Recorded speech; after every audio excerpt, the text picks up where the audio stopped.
I remember the day I met Alex like it was yesterday.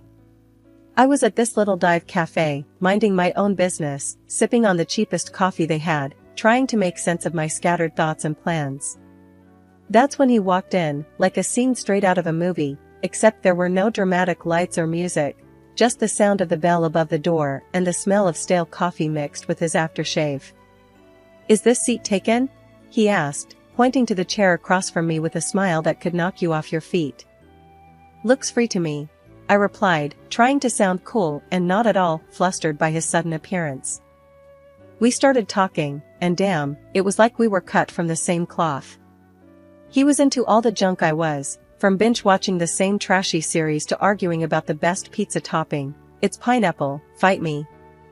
Fast forward a bit, and we're dating. Not just casual meetups, but the real deal. It felt like I'd known him my whole life, and before we knew it, we were talking about getting hitched.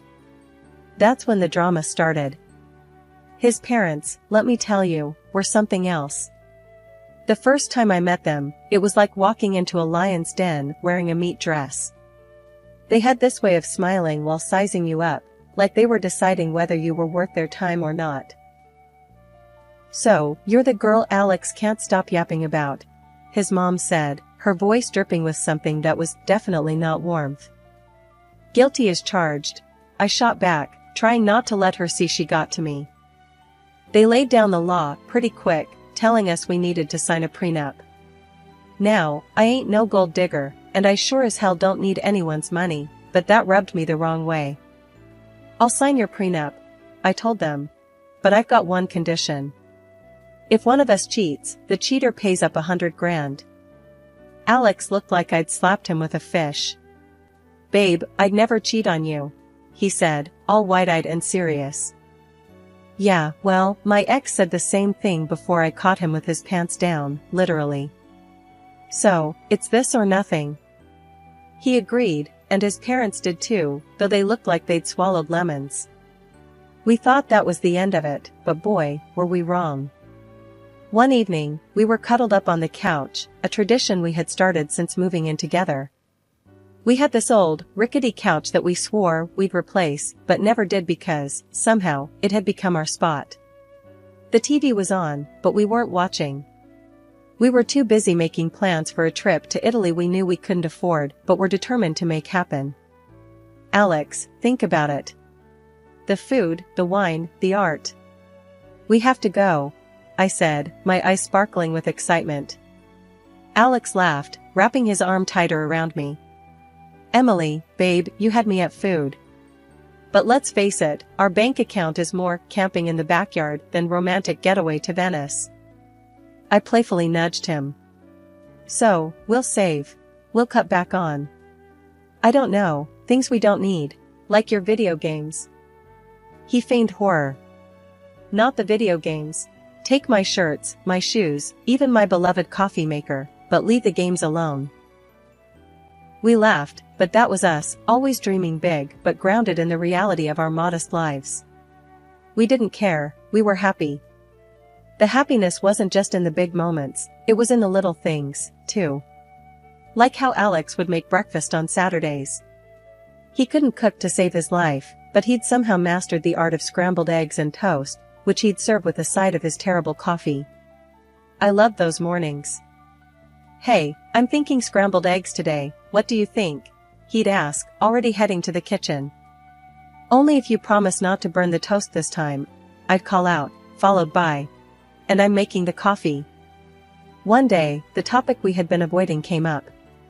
We were doing dishes together, a mundane task that somehow felt special because we were doing it together.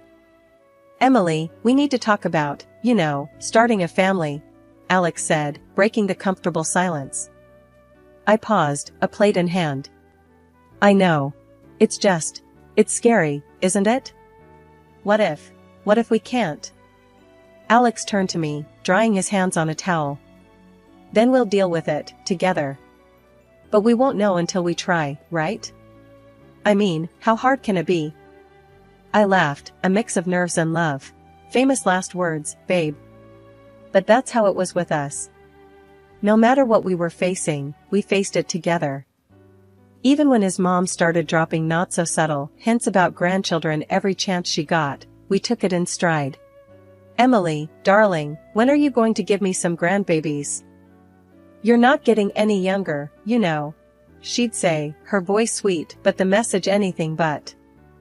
I'd bite my tongue, smile, and say, "We're working on it, aren't we, Alex?" And he'd jump in, "Yeah, Mom, lay off, will you? These things take time." But as the year went on, the pressure started to build, not just from his mom, but from within. We wanted a family, but it wasn't happening as easily as we had hoped. Ever since Judy found her new hobby of making my life a living hell, our home turned into a battleground, and the main weapon was her sharp tongue. It wasn't just about the occasional jibe anymore, it was an all-out war, with daily assaults on my self-esteem and role as a wife. It all spiraled one Sunday lunch, a day that was supposed to be laid back and peaceful. Judy, with her uncanny timing, dropped by uninvited, just as we were about to sit down. The air was tense the moment she walked in, her eyes scanning the room like she was about to conduct a military inspection. "Well, isn't this quaint?" she started, her voice dripping with sarcasm as she looked at the modest spread I'd prepared. "You really outdid yourself, Emily. I can see you've been slaving away in the kitchen all morning." Her eyes briefly met mine, a smirk playing at the corners of her mouth. Trying to keep the peace, I forced a smile. "It's nothing fancy, Judy. Just something simple and quick. Please, have a seat." As we sat down, the barrage began in earnest.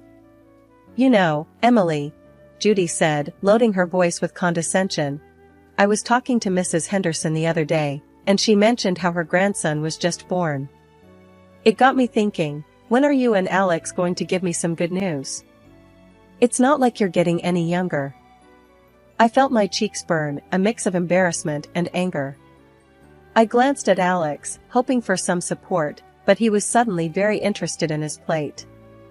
"Mom, come on," Alex finally muttered, but it was half-hearted, and we all knew it. Judy plowed on, relentless. "And Alex, dear, I don't mean to be cruel, but you're not a charity. You work hard for your money. Why waste it on Emily if she can't do her basic duties as a wife? A cleaning service and a cook would be much more efficient, don't you think?" That's when I couldn't hold it back any longer. "Judy, I am trying my best here. It's not like I don't want to have kids. And as for the house and my cooking, well, I didn't realize marriage was a service contract." Judy scoffed. "Well, it's not a free ride either. You have responsibilities, Emily, which you're clearly not fulfilling." The room was heavy with tension, and I could feel the tears pricking at the back of my eyes. But what hurt the most wasn't Judy's words, it was Alex's silence. He finally spoke up, but it wasn't to defend me. "Yeah, Mom has a point. Maybe we should consider getting some help around here. Would make things easier for you, too." "Easier for me?" His words felt like a betrayal.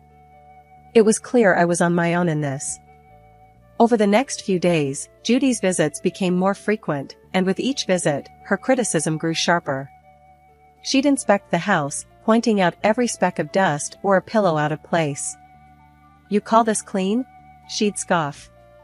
My eyes must be deceiving me, because this looks like a pigsty. Then came the comments about my appearance. "Is that what you're wearing? You know, a wife should dress to please her husband. It's no wonder Alex is always so tired, he has to come home to this." I tried to fight back. "Judy, I don't dress for Alex, I dress for myself. And he's always so tired because he works hard, not because of what I wear." But it was like talking to a brick wall. Judy had made up her mind about me, and nothing I said or did would change it. Alex's stance, or lack thereof, was the biggest blow. Each night, after his mom's departure, we'd argue. "Why won't you stand up for me, Alex? She's walking all over us, and you're just letting her." "Emily, she's old, set in her ways. What do you want me to do, kick my own mom out?" No, but I want you to be my husband, to stand by me, not her. It was clear this was more than just about Judy's disapproval. It was about us, our marriage, and whether we were strong enough to stand together or let Judy's criticisms tear us apart. As the days turned into weeks, I realized that this wasn't just a phase. It was a full-blown siege, and if we didn't do something soon, there might not be anything left to save. Things between me and Alex had been icy since Judy ramped up her campaign of critique. But it wasn't just the home front that was feeling the strain. Alex himself had started acting weird, and not in a he's just stressed at work kind of way. It was something else, something that made my stomach twist in knots. It started with the phone calls. Alex had always been pretty open about his phone, we didn't keep secrets from each other. But then, he started stepping out of the room every time he got a call. And it was always the same caller ID, John Work. Who's John Work? I asked one evening, trying to keep my voice casual. Alex flinched, a telltale sign that he was on edge. Oh, just a new guy at the office. Lots of questions, you know? But it didn't stop there. Alex, who was as far from a fashionista as you could get, suddenly started caring about his appearance. Gone were the days of graphic tees and worn-out jeans. Now, it was all crisp shirts and slacks. And cologne, he was using cologne now. Since when did he care about smelling like a department store? What's with the new look, Alex? Got a job interview or something?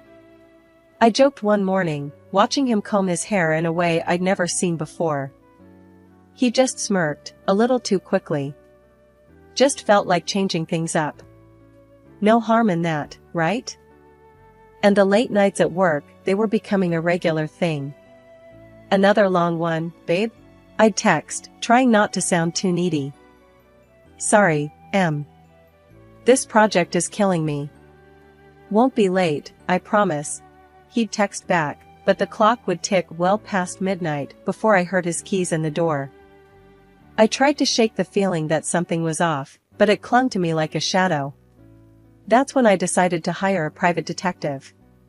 It felt like something out of a bad TV show, but I had to know for sure. The evidence came in a plain brown envelope, the contents as damning as they were heartbreaking. Photos of Alex with another woman, their intimacy undeniable, captured in frozen moments that shattered our years together. But it was the recording that cut the deepest. Their conversations, filled with endearments and plans, left no room for doubt. They were in love, or at least, he was with her. I sat there, the evidence spread out in front of me, a cold realization settling in. This was it, this was the proof that could anchor me in a stormy divorce, should it come to that. Photos that caught moments stolen from our life together, and words that betrayed every "I love you" he had ever whispered in my ear. But I kept it all a secret, a painful burden I chose to carry alone. I wasn't ready to confront him, not yet. I needed a plan, a way to navigate the wreckage of our marriage with my dignity intact. The following days were a blur. Alex continued his charade, and I played along, the perfect wife with a smile plastered on my face and a heart breaking silently. Our conversations became a dance around the truth, each word measured, every laugh forced. Everything okay, Em? You've been quiet, Alex would ask, his concern seemingly genuine. Yeah, just tired, you know? Work's been crazy, I'd reply, the lie tasting bitter on my tongue.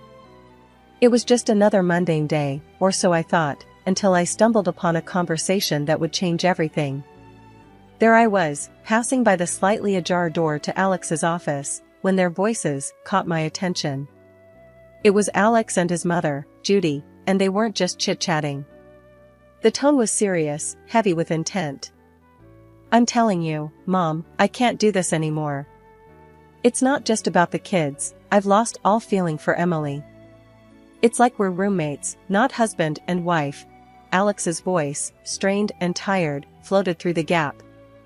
Judy's voice, ever so sharp, replied, Well, of course, you feel that way. She's not given you a child, and let's be honest, what else has she brought to this marriage? But let's not be hasty. My 70th birthday is coming up, and we wouldn't want to miss out on a generous gift from her, now would we? The cynicism in her voice was like a knife twisting in my gut. They were plotting against me, using me until they deemed it convenient to throw me aside. And after we get a nice, expensive gift, we can kick her to the curb, right?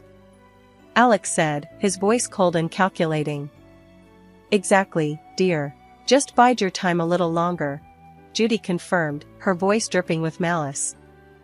I stood there, rooted to the spot, a mix of shock and anger boiling inside me. They were planning my exit from this family as casually as one would plan a grocery list. The hurt was deep, but it sparked something else in me, a burning desire for revenge. They thought they could use me, discard me at their convenience? I'd show them I wasn't just some pawn in their twisted game. A few days later, during a family dinner that felt more like a farce than a meal, Judy brought up her upcoming birthday. With the same smirk that I had come to despise, she leaned in and asked, "So, Emily, dear, what are you planning for my birthday?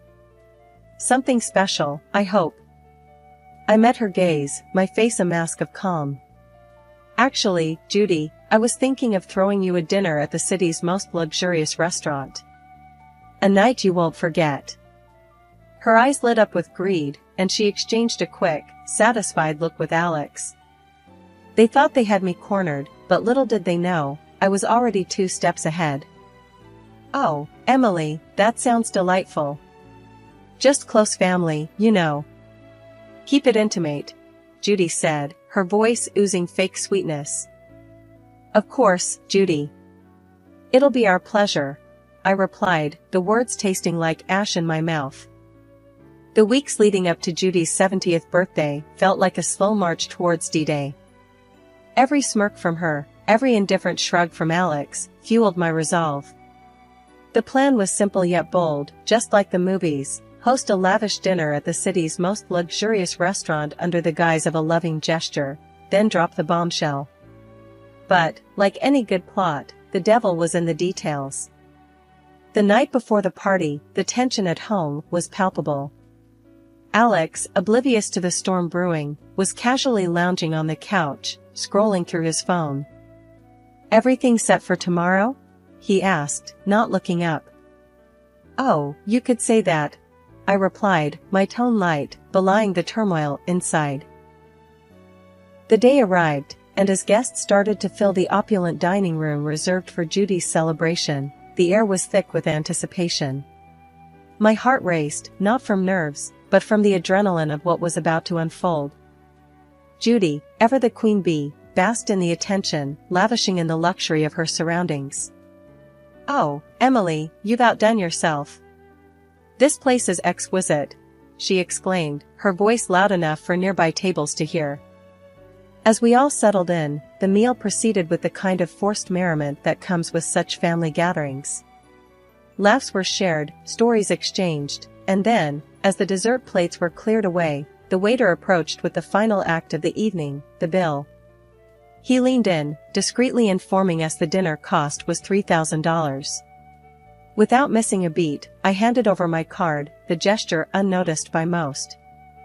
It was then Alex, with a smirk that didn't reach his eyes, decided to drop his bombshell. "Emily, I think it's time everyone knew. I'm tired of this, of us. I want a divorce." The words hung in the air, a toxic cloud that seemed to suffocate all other noise in the room. Before I could even process the full weight of his statement, Judy piped up, her voice sharp and unforgiving. "Well, then. Since that's out in the open, I think it's best you leave, Emily. We're celebrating family tonight, and well, you're no longer part of it." The room went deadly silent. Every eye was on me, waiting to see how I'd crumble. But I didn't. With a calm I didn't feel, I stood, nodded, and walked out without a word. The cool night air hit me like a slap as I made my way home, the finality of everything that had happened washing over me in waves. By the time I reached his apartment, a plan formed. I packed my essentials, the numbness giving way to a cold resolve. This was it. The end of one life and the start of another. As I zipped the last suitcase, my phone started buzzing, a relentless, insistent vibration that I initially ignored. Curiosity, however, got the better of me. Judy's voice screeched from the other end. "Emily. The payment didn't go through. You need to fix this now." The sweet, sweet irony. In my preparations for the inevitable, I had secured my exit strategy. I had blocked the shared account, knowing it would be the first thing Alex would try to use against me. "Oh, Judy, that's unfortunate. But since I'm no longer part of the family, as you so eloquently put it, I'm afraid you'll have to sort this out yourselves." Her outrage was palpable, even through the phone, but it was music to my ears. The chaos that unfolded was a fitting end to the farce my marriage had become. Reports came through the grapevine of the restaurant staff demanding payment, of Judy's escalating tantrums, and eventually, the arrival of the police to calm the storm she had become. In the end, it was Alex and his relatives who had to pool together the money to settle the bill, a poetic justice for the betrayal and humiliation they had subjected me to. The morning after the dinner disaster felt like waking up to the aftermath of a storm. I had my plan, my resolve, and a set of divorce papers in my hand as I made my way back to what used to be our shared home for the last time. The moment I stepped through the door, the air crackled with tension, thick enough to cut with a knife. Alex and Judy were there, looking like they'd been arguing. The sight of me seemed to unite them in hostility. "You've got some nerve showing up here after last night," Alex spat out, his face a mix of anger and disbelief. Judy, ever the viper, was quick to add her poison. "Ungrateful wretch. You've embarrassed us in front of the whole city. Do you know how humiliating it was to have the police calm me down? People were laughing, filming." I met their fury with a calm I didn't feel. "Embarrassed?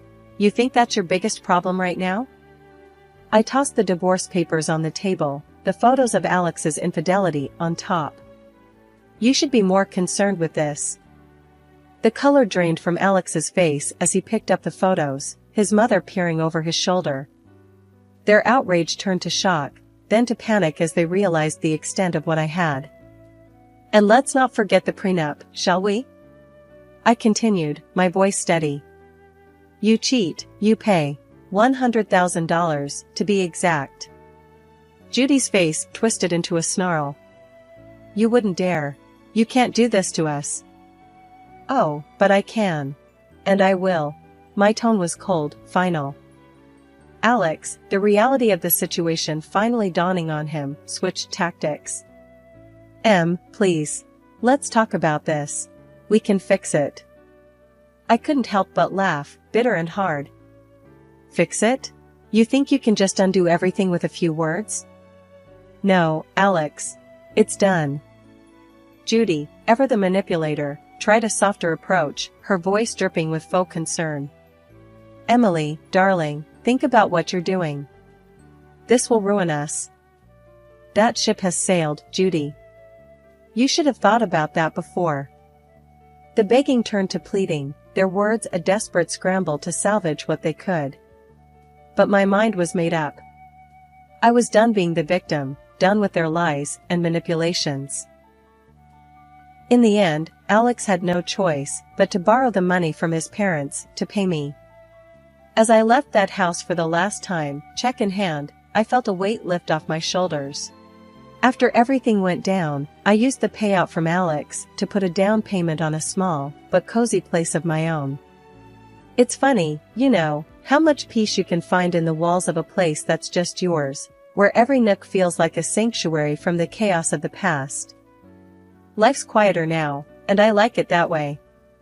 I've got a job that keeps me busy, neighbors who nod and smile, and a little garden that's all mine to tend to. But every once in a while, the grapevine tosses a juicy bit my way about Alex and Judy. Just the other day, I was grabbing coffee from the corner spot where locals hang, and I bumped into someone from the old neighborhood. After the usual pleasantries, they leaned in, voice dropping to a conspiratorial whisper. "Hey, have you heard about the latest drama with your ex and his mom?" they asked, eyes gleaming with the thrill of gossip. I couldn't help but raise an eyebrow, a mix of curiosity and detachment taking hold. Can't say that I have. Do tell.